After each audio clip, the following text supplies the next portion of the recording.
കുട്ടികളിൽ നിന്ന് നമ്മൾ നോക്കുന്ന ചാപ്റ്റർ 6th ചാപ്റ്ററാണ് പോസ്റ്റ് മൗര്യൻ ഡെവലപ്മെൻറ്റ്. അപ്പം ഇതിൽ നമ്മൾ ഏറ്റവും ആദ്യം നോക്കുന്ന കാര്യങ്ങൾ കുഷാന വംശത്തിൻ്റെ പ്രധാന ഭരണാധികാരിയായിരുന്ന കനിഷ്കനെ കുറിച്ചിട്ടാണ് ആദ്യം നോക്കുന്നത്. ഓക്കെ, അപ്പോൾ മൗര്യ സാമ്രാജ്യത്തിൻ്റെ പതനത്തെ തുടർന്ന് ഉത്തരേന്ത്യയിൽ രാഷ്ട്രീയ അനിശ്ചിതത്വം നിലനിന്നിരുന്നു. നിരവധി ചെറു രാജ്യങ്ങൾ ഈ കാലത്ത് ഉയർന്നു വന്നു. അങ്ങനെയുള്ളവനെയാണ് നമ്മൾ ഇനി നോക്കുന്നത്. എന്തൊക്കെയാണത്?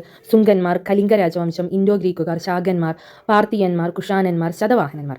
ഇവരെല്ലാമാണ് മൗര്യ സാമ്രാജ്യത്തിൻ്റെ അധപതനത്തോട് കൂടിയിട്ട് മുന്നോട്ട് വന്നിരുന്ന ചെറിയ ചെറിയ രാജ്യങ്ങൾ. ഇതിൽ നമ്മൾ നോക്കുന്നത് കുഷാനന്മാരെ കുറിച്ചിട്ടാണ്. വടക്കു പടിഞ്ഞാറൻ ഇന്ത്യയിൽ പാർത്തിയന്മാരെ തുടർന്ന് അധികാരത്തിൽ വന്നവരാണ് കുഷാനന്മാർ. കനിഷ്കന്റെ അതായത് AD 78 മുതൽ 128 വരെയുള്ള സമയങ്ങളിലാണ് കനിഷ്ക രാജാവ് കുഷാന രാജാക്കന്മാരിൽ ഏറ്റവും പ്രസിദ്ധനായ കനിഷ്ക രാജാവ് ഉണ്ടായിരുന്നത്. അദ്ദേഹത്തിന്റെ കീഴിൽ കുഷാനന്മാരുടെ ശക്തി അതിന്റെ പാരമ്യത്തിൽ എത്തിയിരുന്നു. പുരുഷപുരമായിരുന്നു അദ്ദേഹത്തിന്റെ തലസ്ഥാനം. ഏതായിരുന്നു അദ്ദേഹത്തിന്റെ കുഷാന രാജവംശത്തിന്റെ തലസ്ഥാനം അറിയപ്പെടുന്നത്? എവിടെയായിരുന്നു? പുരുഷപുരം. AD 78 അദ്ദേഹത്തിന്റെ സ്ഥാനാരോഹണം. ഏറ്റവും നമ്മുടെ ദേശീയ വർഷം ആയിട്ടും ഇപ്പോൾ ആചരിക്കുന്നതും അംഗീകരിക്കുന്നതുമെല്ലാം ഈ ശകവർഷത്തെയാണ്. അതായത് AD 78 നമ്മൾ ശകവർഷം എന്ന് പറയുന്നത് കനിഷ്കന്റെ കാലഘട്ടത്തെയാണ് പറയുന്നത്. കനിഷ്കൻ ഒരു ബുദ്ധമത വിശ്വാസിയായിരുന്നു. അപ്പോൾ കനിഷ്കനെ കുറിച്ചിട്ടാണ് നമ്മൾ ഇത്രയും നേരം പറഞ്ഞത്. ഇനി അദ്ദേഹത്തിന്റെ കാലത്തുള്ള വാസ്തുവിദ്യയെക്കുറിച്ചും അല്ലെങ്കിൽ ആ കാലത്തുണ്ടായിരുന്ന കലകളെ കുറിച്ചിട്ടാണ് നോക്കുന്നത്. പെഷവാറിൽ ബുദ്ധന്റെ ഭൗതിക അവശിഷ്ടങ്ങൾ സൂക്ഷിച്ചു വെച്ചിട്ടുള്ള ഒരു ബഹുനില സ്തൂപം കനിഷ്കൻ നിർമ്മിച്ചിട്ടുണ്ട്. ഇമ്പോർട്ടൻ്റ് ആണ്, ശ്രദ്ധിക്കണം. ഒന്നുകൂടി ശ്രദ്ധിച്ച് കേൾക്കണം കേട്ടോ. കലയെയും സാഹിത്യത്തെയും അകമഴിഞ്ഞ് പ്രോത്സാഹിപ്പിച്ച വ്യക്തി കൂടിയായിരുന്നു ആര്? കനിഷ്കൻ. പല രാജ്യങ്ങളിൽ നിന്നും പലതരത്തിലുള്ള വൈദഗ്ധ്യം നേടിയ കൽപ്പണിക്കാരെയും കരകൗശല വിദഗ്ധരെയും കനിഷ്കൻ തന്റെ രാജ്യത്തേക്ക് കൊണ്ടുവന്നു. അങ്ങനെ ഗ്രീക്കും റോമും ആയിട്ട് ഇന്ത്യയിലെ കരകൗശല വിദഗ്ധർ സമ്പർക്കം പുലർത്തിപ്പോന്നു. ഇത് ഗാന്ധാര കലയുടെ ആവിർഭാവത്തിനും വഴിതെളിച്ചു. ഇന്ത്യൻ കലയുടെയും ഗ്രീക്ക് റോമൻ ശില്പകലയുടെയും സങ്കരമാണ് ഗാന്ധാര കല എന്നറിയപ്പെടുന്നത്. തൊപ്പിയുടെ ആകൃതിയിലുള്ള കേശ സംവിധാനം, രോമരഹിതമായ ശരീരം തുടങ്ങിയവയാണ് ഈ കലയുടെ സവിശേഷതകൾ. ഗാന്ധാര കലയുടെ സ്വാധീനം മധുരയിലേക്കും വ്യാപിച്ചു. ബുദ്ധന്റെ അതിമനോഹരങ്ങളായ നിരവധി പ്രതിമകൾ മധുരയിൽ നമുക്ക് കാണാൻ കഴിയും. കൂടാതെ കനിഷ്കന്റെ തലയില്ലാത്ത ഒരു പ്രതിമയും ഇവിടെ കാണാം. അതിന്റെ അടിഭാഗത്ത് കനിഷ്കന്റെ പേരും എഴുതി വെച്ചിട്ടുണ്ട്. കനിഷ്കന് ശേഷം കുഷാനന്മാരുടെ ശക്തി ക്ഷയിച്ചു. AD 3-ാം നൂറ്റാണ്ടിൽ കുഷാന ശക്തി അപ്രത്യക്ഷമാവുകയും ചെയ്തു. ഇനി ഇവരുടെ കനിഷ്കന്റെ രാജ്യസമയത്ത് ഉണ്ടായിരുന്ന ഭരണ സംവിധാനത്തെക്കുറിച്ച് നമുക്ക് നോക്കാം. ശാകന്മാരുടെയും കുഷാനന്മാരുടെയും രാജഭരണത്തിന് ദൈവികത്വം കൽപ്പിച്ചിരുന്നു. കുഷാന രാജാക്കന്മാർ ദൈവപുത്രന്മാർ എന്നാണ് സ്വയം വിശേഷിപ്പിച്ചിട്ടുണ്ടായിരുന്നത്. കുഷാനന്മാർ തങ്ങളുടെ ഭരണ സമ്പ്രദായത്തിൽ സത്രപ സംവിധാനം നടപ്പിലാക്കി. അവർ സാമ്രാജ്യത്തെയാകെ പല സത്രപങ്ങളാക്കി തിരിച്ചു. ഓരോ സത്രപത്തിലേക്കും ഓരോ നാട്ടുവാഴിയെയും നിയോഗിച്ചു. അപ്പം സത്രപ സംവിധാനം നടപ്പിലാക്കുകയും അത് ഓരോ രാജ്യത്തെയും പല സത്രപങ്ങളായി തിരിക്കുകയും ഓരോ സാമ്രാജ്യത്തെയും പല സത്രപങ്ങളായി തിരിക്കുകയും ഓരോ സത്രപത്തിലേക്കും ഓരോ നാട്ടുവാഴിയെയും നിയമിച്ചു. കുഷാനന്മാരുടെ കാലത്താണ് ഇന്ത്യയും മധ്യ ഏഷ്യയും തമ്മിൽ വ്യാപാരം ആരംഭിച്ചത്. ഇവർ പല വ്യാപാര കേന്ദ്രങ്ങളും കോളനികളും സ്ഥാപിച്ചു. അവ ആസ്ഥാനമാക്കിയാണ് വ്യാപാരികൾ വ്യാപാരം നടത്തി വന്നിരുന്നത്. കുഷാനന്മാരുടെ കാലത്താണ് സ്വർണ്ണ നാണയങ്ങൾ പ്രചാരത്തിൽ വരുന്നത്. പല രാജ്യങ്ങളിൽ നിന്നും പലതരത്തിലുള്ള വൈദഗ്ധ്യം നേടിയ കൽപ്പണിക്കാരെയും കൗശല വിദഗ്ധരെയും കനിഷ്കൻ തന്റെ രാജ്യത്തേക്ക് കൊണ്ടുവരികയും ചെയ്തിട്ടുണ്ടായിരുന്നു. ഇനി ഇന്ത്യൻ ചരിത്രത്തിൽ കലിംഗ സാമ്രാജ്യത്തിന്റെ പ്രാധാന്യത്തെക്കുറിച്ച് നമുക്ക് നോക്കാം. BC 1-ാം നൂറ്റാണ്ടിന്റെ മധ്യകാലത്ത് കലിംഗ ഒരു സ്വതന്ത്ര രാജ്യമായിരുന്നു. ആദ്യം നന്ദന്മാരും പിന്നീട് അശോകനും കലിംഗയെ ആക്രമിച്ച് കീഴ്പ്പെടുത്തി. BC 2-ാം നൂറ്റാണ്ടിൽ കലിംഗ വീണ്ടും ചേരന്മാരുടെയും കീഴിൽ ഒരു സ്വതന്ത്ര രാജ്യമായി തീർന്നു. ഈ രാജവംശത്തിലെ മൂന്നാമത്തെ രാജാവാണ് ഖരവേലൻ എന്നറിയപ്പെടുന്നത്. ഭുവനേശ്വറിനടുത്തുള്ള ഉദയഗിരി കുന്നിൽ ഒരു പാറയിൽ കുത്തിവെച്ചിട്ടുള്ള ഹരിതകുംഭ ലിഖിതം ഖരവേലനെ കുറിച്ച് വ്യക്തമായ വിവരം നൽകുന്നവയാണ്. തന്റെ അയൽ രാജ്യങ്ങൾക്കെതിരെ വിജയകരമായ യുദ്ധം നടത്തി അദ്ദേഹം തന്റെ രാജ്യത്തെ സംരക്ഷിച്ചു നിലനിർത്തി. ഖരവേലൻ ഒരു നന്ദരാജാവ് നിർമ്മിച്ച കനാലിന്റെ വിപുലീകരണം നടത്തുകയും പ്രജാക്ഷേമത്തിനായി വൻതുക ചിലവഴിക്കുകയും ചെയ്തിരുന്നു. ഖരവേലന്റെ മരണത്തോടെ കലിംഗ യുഗം അവസാനിക്കുകയും ചെയ്തു. അടുത്തതായിട്ട് നമ്മൾ നോക്കുന്നത് ശതവാഹനന്മാരെ കുറിച്ചാണ്. അവരുടെ ഭരണ സംവിധാനങ്ങൾ എങ്ങനെയായിരുന്നു നോക്കുന്നത്. AD 1-ാം നൂറ്റാണ്ടിൽ ഡെക്കാനിൽ വളർന്ന ഒരു പ്രധാന രാഷ്ട്രീയ ശക്തി ശതവാഹനന്മാരായിരുന്നു. സിമുഖനാണ് ശതവാഹന വംശം സ്ഥാപിച്ചത്. ഈ വംശത്തിലെ ഏറ്റവും പ്രസിദ്ധനായ രാജാവാണ് ഗൗതമീപുത്ര ശതകർണിയായിരുന്നു. അക്രമങ്ങളിലൂടെ സാമ്രാജ്യം വികസിപ്പിക്കുക എന്ന നയം പിന്തുടർന്ന ഗൗതമീപുത്ര ശതകർണി ശാകന്മാർ, യവനന്മാർ എന്നിവരെയെല്ലാം തോൽപ്പിച്ചു. പ്രതിഷ്ഠാനയായിരുന്നു അദ്ദേഹത്തിന്റെ തലസ്ഥാനം. ഏതായിരുന്നു തലസ്ഥാനം? പ്രതിഷ്ഠാന ആയിരുന്നു അദ്ദേഹത്തിന്റെ തലസ്ഥാനം. പ്രതിഷ്ഠാനത്തിലെ പ്രഭു എന്നാണ് അദ്ദേഹം അറിയപ്പെടുന്നത്. വടക്ക് മാൾവ മുതൽ തെക്ക് കൊങ്കണം വരെ പരന്നു കിടക്കുന്നതായിരുന്നു ശതകർമ്മിയുടെ സാമ്രാജ്യം എന്ന് പറയുന്നത്. ഗൗതമീപുത്രന്റെ പിൻഗാമി വസിഷ്ഠപുത്ര കുലനായിരുന്നു അദ്ദേഹം. എന്നാൽ ശതവാഹനന്മാരുടെ ഭരണം അധികകാലം നീണ്ടു നിന്നിട്ടുണ്ടായിരുന്നില്ല എന്നാണ് പഠനങ്ങളെല്ലാം സൂചിപ്പിക്കുന്നത്. AD 3-ാം നൂറ്റാണ്ട് മുതൽ ശതവാഹന വംശം ക്ഷയിച്ചു തുടങ്ങി. ഏതാണ്ട് AD 225-ൽ ശതവാഹന വംശം അവസാനിക്കുകയും ചെയ്തു. ഇനി നമുക്ക് അവരുടെ അഡ്മിനിസ്ട്രേറ്റീവ് സിസ്റ്റത്തെക്കുറിച്ച്, അതായത് ഭരണ സംവിധാനങ്ങൾ എങ്ങനെയായിരുന്നു അവർ മുന്നോട്ട് കൊണ്ടുപോയത് നോക്കാം. കാര്യക്ഷമമായ ഒരു ഭരണവ്യവസ്ഥ ശതവാഹനന്മാർ നടപ്പാക്കിയിട്ടുണ്ടായിരുന്നു.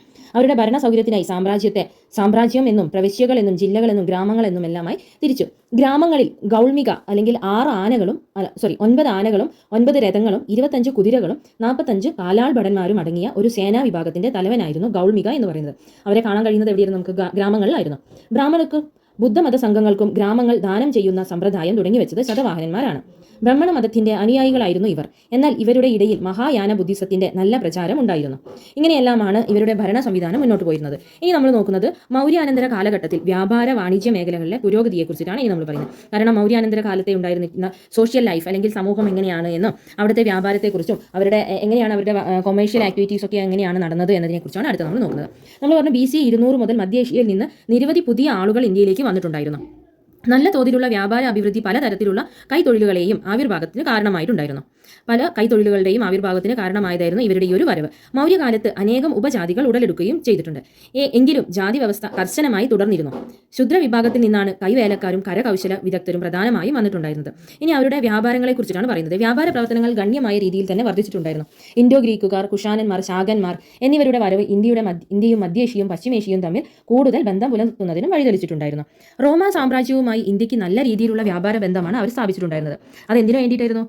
കുരുമുളക്, ആനക്കൊമ്പ്, മുത്തുകൾ, പട്ട്, രത്നങ്ങൾ, കുങ്കുമപ്പൂവ് എന്നിവയെല്ലാം കയറ്റുമതി ചെയ്യാൻ വേണ്ടിയിട്ട്. പിന്നെ എന്തൊക്കെയാണ് ചെയ്തിരുന്നത്? ഗ്ലാസ് കൊണ്ടുള്ള ഉൽപ്പന്നങ്ങൾ, ചെമ്പ്, വെളുത്തീയം, വൈന്, ഗോതമ്പ് എന്നിവയും അവരെന്ത് ചെയ്തു? ഇറക്കുമതിയും ചെയ്തു. ഇങ്ങനെ വ്യാപാരത്തിലെ വളർച്ച നാണയ സമ്പദ് വ്യവസ്ഥയ്ക്ക് വഴിതെളിച്ചു. കുഷാനന്മാർ ചെമ്പു സ്വർണ്ണ നാണയങ്ങൾ അടിച്ചിറക്കിയിട്ടുണ്ടായിരുന്നു. അങ്ങനെ വ്യാപാരത്തിന്റെ വളർച്ച രാജ്യത്തിന്റെ നാനാഭാഗങ്ങളിലും നിരവധി പട്ടണങ്ങൾ ഉയർന്നു വരുന്നതിന് കാരണമായി തീർന്നു. നെയ്ത്തുകാർ, ചായപ്പണിക്കാർ, ലോഹപ്പണിക്കാർ, ശില്പികൾ തുടങ്ങിയവർ നഗര കേന്ദ്രങ്ങളിൽ ഉണ്ടായിരുന്നു. വൈകാതെ സമൂഹത്തിൽ വ്യാപാരികളുടെ തൊഴിൽ സംഘടന രൂപീകൃതമായി. അവ ഗിൽഡ് എന്നാണ് അറിയപ്പെട്ടിരുന്നത്. അതായത് വ്യാപാരികളുടെ സംഘടനകളെയാണ്, തൊഴിൽ സംഘടനകളെ അറിയപ്പെടുന്ന പേരാണ് ഗിൽഡ്. ഓരോ തൊഴിലിനും അതിൻ്റെതായ ഗിൽഡുകൾ ഉണ്ടായിരുന്നു. അപ്പോൾ ഓരോ തൊഴിലുകാർക്കും ഇപ്പോൾ ചായപ്പണിക്കാരായിക്കോട്ടെ, അല്ലെങ്കിൽ ലോഹപ്പണിക്കാരായിക്കോട്ടെ, ശില്പികളായിക്കോട്ടെ, നെയ്ത്തുകാരായിക്കോട്ടെ, അവർക്കൊക്കെ ആരുണ്ടായിരുന്നു? ഗിൽഡുകൾ എന്നു പേരുള്ള ഓരോ തൊഴിലിൻ്റെയും സംഘടന ഉണ്ടായിരുന്നു. പിന്നീട് തൊഴിൽ നിയമങ്ങൾ, ഗുണനിലവാരം, വില എന്നിവയെല്ലാം ഗിൽഡുകളാണ് നിശ്ചയിച്ചിട്ടുണ്ടായിരുന്നത്. അപ്പോൾ ഇതെല്ലാമാണ് മൗര്യാനന്തര കാലഘട്ടത്തിൽ നടന്നിരുന്ന വ്യാപാരത്തെക്കുറിച്ചിട്ടുള്ള അറിവുകൾ, നമുക്ക് കിട്ടിയിരിക്കുന്ന അറിവുകൾ. ഇനി നമ്മൾ നോക്കുന്നത് സംഘകാലത്തെക്കുറിച്ചിട്ടുള്ളതാണ്. സംഘകാലം ഏതാണ്? ക്രിസ്തു വർഷത്തെ ആദ്യത്തെ 3 നൂറ്റാണ്ടുകൾ ദക്ഷിണേന്ത്യൻ ചരിത്രത്തിൽ സംഘകാലം എന്നാണ് അറിയപ്പെട്ടിട്ടുണ്ടായിരുന്നത്. സംഘം എന്ന് പറഞ്ഞാൽ എന്താ? സംഘം എന്ന് നമ്മൾ പറയാറുണ്ട് അല്ലേ? പൊതുവെ എന്താണ് സംഘം എന്ന് പറഞ്ഞാൽ? കൂട്ടം അല്ലേ? കൂട്ടം എന്നാണ് അർത്ഥം വരുന്നത് സംഘം എന്നതിന്. ഈ കാലഘട്ടത്തിൽ മധുര ആസ്ഥാനമാക്കി വലിയൊരു സാഹിത്യ സംഘടന സംഘം എന്ന പേരിൽ പ്രവർത്തിച്ചിട്ടുണ്ടായിരുന്നു. മധുരയിലെ പാണ്ഡ്യ രാജാക്കന്മാരാണ് ഇത് സ്ഥാപിച്ചതെന്ന് കരുതുന്നു. തമിഴിലെ ഏറ്റവും നല്ല കൃതികൾക്ക് സമ്മാനം നൽകുകയും അവ സംരക്ഷിക്കുകയുമായിരുന്നു സംഘത്തിന്റെ ലക്ഷ്യമുണ്ടായിരുന്നത്. അപ്പോൾ സംഘത്തിന്റെ പ്രധാന ലക്ഷ്യമാണ് ഇവിടെ പറയുന്നത് എന്താണ്? ഏറ്റവും നല്ല കൃതികൾക്ക് സമ്മാനം നൽകുകയും അവ സംരക്ഷിച്ചു പോരുകയും ചെയ്യുക എന്നതാണ് സംഘത്തിന്റെ മെയിൻ ലക്ഷ്യം. പിന്നെയോ ഇങ്ങനെ സംരക്ഷിക്കപ്പെട്ട കൃതികളെയാണ് സംഘകൃതികൾ അഥവാ സംഘസാഹിത്യം എന്നറിയപ്പെടുന്നത്. BC 2-ാം നൂറ്റാണ്ട് മുതൽ 4-ാം നൂറ്റാണ്ട് വരെയുള്ള പ്രാചീന തമിഴക സമൂഹത്തിന്റെ സ്ഥിതിയാണ് ഈ കൃതികൾ പ്രതിഫലിപ്പിച്ചിട്ടുണ്ടായിരുന്നത്. ഈ കൃതികളിലൊക്കെ നമുക്ക് കാണാൻ കഴിയുന്നത് എന്താണ്? BC 2-ാം നൂറ്റാണ്ട് മുതൽ 4-ാം നൂറ്റാണ്ട് വരെയുള്ള പ്രാചീന തമിഴക സമൂഹത്തിലെ അവരുടെ ജീവിത രീതികളെക്കുറിച്ചോ അല്ലെങ്കിൽ അവരുടെ സമൂഹത്തിന്റെ സമ്പദ് വ്യവസ്ഥയെക്കുറിച്ചൊക്കെയാണ് ഇതിൽ പ്രതിനിധീകരിച്ചിട്ടുണ്ടായിരുന്നത്. ഇനി സംഘസാഹിത്യം എന്ന് പറഞ്ഞാൽ എന്താ നോക്കാം നമുക്ക്. സംഘസാഹിത്യത്തെ വ്യാഖ്യാനിക്കുന്ന കൃതിയാണ് 8-ാം നൂറ്റാണ്ടിലെ ഇറൈനാർ അകപ്പൊരുൾ എന്നത്. ഈ കൃതി നൽകുന്ന വിവരം അനുസരിച്ച് പ്രാചീന തമിഴ് കൃതികളെ 3 ഭാഗങ്ങളായി തിരിച്ചിട്ടുണ്ട്. ഏതൊക്കെയാണ്? 8 തൊകൈ, 10 പാട്ടു, 11 കീഴ്ക്കണക്കു എന്നിങ്ങനെ.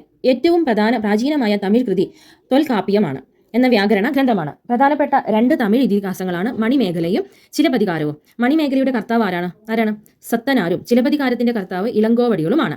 തമിഴ് സാഹിത്യത്തിലെ അത്യുജ്വല കൃതിയാണ് തിരുവള്ളൂർ രചിച്ച തിരുക്കുറൽ എന്ന് പറയുന്നത്. ഇതെല്ലാം ഇമ്പോർട്ടൻ്റ് ആയിട്ടുള്ള കാര്യങ്ങളാണ് കേട്ടോ. ഏതു രാജ്യത്തിലെ ഏതൊരാൾക്കും ബാധകമായ സനാതന സത്യങ്ങളാണ് ഈ കൃതിയിൽ ഉൾക്കൊള്ളിച്ചിട്ടുള്ളത്.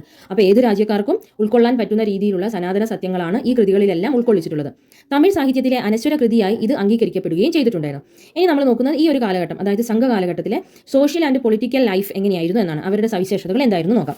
സംഘകാലത്ത് ദക്ഷിണേന്ത്യയിൽ നിലനിന്നിരുന്ന ഭരണ സംവിധാനം, സമൂഹം, മതം, സമ്പദ് വ്യവസ്ഥ എന്നിവയെക്കുറിച്ച് സംഘം കൃതികൾ വിലയേറിയ പല വിവരങ്ങളും നമുക്ക് നൽകുന്നുണ്ട്. കൊള്ളയടിച്ച് സ്വരൂപിച്ച് സമ്പത്ത് പുനർവിതരണം ചെയ്തിരുന്നു. ക്രിസ്തുവർഷത്തിന്റെ ആദ്യ 4 ശതകങ്ങളിൽ തമിഴകം ഗോത്ര സമൂഹത്തിൽ നിന്നും രാജവാഴ്ചയുടെ സമൂഹമായി രൂപാന്തരപ്പെട്ടിട്ടുണ്ടായിരുന്നു. പ്രജകൾക്കുമേൽ രാജാവിന്റെ സർവാധികാരം സ്ഥാപിക്കപ്പെട്ടു. രാജാവ് കവികളെയും കലാകാരന്മാരെയും പ്രോത്സാഹിപ്പിച്ചിട്ടുണ്ടായിരുന്നു. വിദ്യാഭ്യാസവും നമ്മുടെ ഇപ്പോഴത്തെ ഉള്ള പോലെ തന്നെയാണ്. വിദ്യാഭ്യാസവും മതപരമായിട്ടുള്ള കാര്യങ്ങളിലും രാജാവിന് ഉപദേശം നൽകിയിരുന്നത് ആരായിരുന്നു? പുരോഹിതന്മാരായിരുന്നു. അപ്പോൾ അന്നും ഈ പറഞ്ഞ വിദ്യാഭ്യാസവും മതപരമായിട്ടുള്ള കാര്യങ്ങളും അല്ലെങ്കിൽ കലാകാരന്മാരുടെയും കവികളെയും എല്ലാം പ്രോത്സാഹിപ്പിക്കാൻ രാജാവ് മുൻകൈ എടുത്തിട്ടുണ്ടായിരുന്നു. സമൂഹത്തിലെ മിച്ചോൽപാദനത്തിന്റെ കൊള്ള നടത്തി സമ്പാദിച്ച ധനത്തിന്റെ പരമാധികാരി രാജാവ് ആയിരുന്നു. സംഘകാലത്ത് സ്ഥിര സൈന്യമോ ഉദ്യോഗസ്ഥ വൃന്ദമോ ഉണ്ടായിരുന്നില്ല. നീതിന്യായ കാര്യങ്ങളിൽ അന്തിമ വിധി രാജാവിൻ്റേത് മാത്രമായിരുന്നു. രാജകീയ കോടതികളുടെ അധ്യക്ഷൻ രാജാവ് മാത്രമാണ്. ഗ്രാമത്തിൽ പ്രവർത്തിക്കുന്ന കോടതികൾ ഗ്രാമമുഖ്യന്മാരുടെ കീഴിലായിരുന്നു ഉണ്ടാവുക. പൊതുവെ ശിക്ഷകളെല്ലാം കഠിനമായിരുന്നു. കുറ്റം തെളിയിക്കുന്നതിന് ഉപയോഗിച്ച ഒരു മാർഗം അഗ്നിപരീക്ഷയായിരുന്നു. സദാചാര പ്രവർത്തനങ്ങൾക്ക് മരണശിക്ഷ വരെ നൽകിയിട്ടുണ്ടായിരുന്നു. ആദ്യകാല തമിഴ് സമൂഹത്തിൽ വർണ്ണവ്യവസ്ഥ ഉണ്ടായിരുന്നില്ല. എന്നാൽ പിൽക്കാലത്ത് സംഘകാലത്ത് പല വർണ്ണങ്ങളും ജാതികളും ഉയർന്നു വരികയുണ്ടായി. സമൂഹത്തിൽ ബ്രാഹ്മണർക്കും ക്ഷത്രിയർക്കും ഉയർന്ന സ്ഥാനം ലഭിച്ചിട്ടുണ്ടായിരുന്നു. ആദ്യകാല തമിഴ് സമൂഹത്തിൽ സ്ത്രീ പുരുഷ സമത്വം നിലനിന്നിരുന്നു. ഇക്കാലത്ത് ശൈശവ വിവാഹം ഉണ്ടായിരുന്നില്ല. വിധവാ വിവാഹം അനുവദിച്ചിരുന്നു. സസ്യേതര ഭക്ഷണമായിരുന്നു മനുഷ്യർ പൊതുവെ കഴിച്ചിട്ടുണ്ടായിരുന്നത്. സസ്യേതര ഭക്ഷണമായിരുന്നു അവർ കഴിച്ചിട്ടുണ്ടായിരുന്നത്. ജനങ്ങളുടെ പ്രധാന തൊഴിൽ അവിടെ എന്തായിരുന്നു? പ്രധാന തൊഴിൽ എന്ന് പറയുന്നത് കൃഷിയായിരുന്നു. വ്യത്യസ്ത വിഭാഗങ്ങൾക്കിടയിൽ സാമ്പത്തികമായ അസമത്വം നിലനിന്നിട്ടുണ്ടായിരുന്നു. കാർഷിക സമ്പദ് വ്യവസ്ഥയാണ് ഉണ്ടായിരുന്നത്. സംഘകാലത്ത് ആഭ്യന്തര വ്യാപാരവും വിദേശ വ്യാപാരവും ഒരുപോലെ പുഷ്ടി പ്രാപിച്ചിരുന്ന കാലഘട്ടമായിരുന്നു അത്. ദ്രാവിഡ ആരാധനാ രീതികളാണ് ഇവരും പിന്തുടർന്ന് പോന്നിരുന്നത്. ജനങ്ങളുടെ ഏറ്റവും പ്രിയപ്പെട്ട ആരാധനാമൂർത്തി എന്ന് പറയുന്നത് കൊട്ടറായി അല്ലെങ്കിൽ ദുർഗയായിരുന്നു. ഇന്ദ്രൻ, യമൻ, വിഷ്ണു, ശിവൻ തുടങ്ങിയ മൂർത്തികളെയും ഇവർ ആരാധിച്ചു പോന്നിട്ടുണ്ടായിരുന്നു. അപ്പോൾ ഇത്രയും കാര്യങ്ങളാണ് സംഘകാലത്തെ സോഷ്യൽ ആൻഡ് പൊളിറ്റിക്കൽ ലൈഫിനെ കുറിച്ച് നമുക്ക് പറയാനുള്ളത്. ഓക്കെ, ഇന്ന് നമ്മൾ ഇത്രയാണ് നോക്കുന്നത്. അടുത്ത ക്ലാസ്സിൽ ഇതിൻ്റെ ബാക്കി നമുക്ക് നോക്കാം.